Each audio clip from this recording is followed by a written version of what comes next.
கேட்டு அந்த பணத்திற்காக நான் எதையும் செய்வேன்.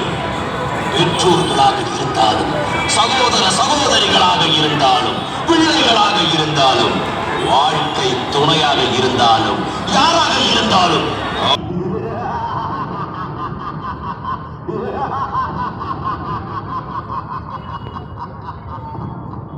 சகோதரரே, இந்த சீரழிந்த வாழ்க்கை நீண்ட நாட்கள் நீடிக்காது. தொடர்ந்து போதைப் பொருட்களை பயன்படுத்துவதால் ஒரு நாள் கொடிய நோய்களின் பிடியில் சிக்கிக் கொள்வீர்கள்.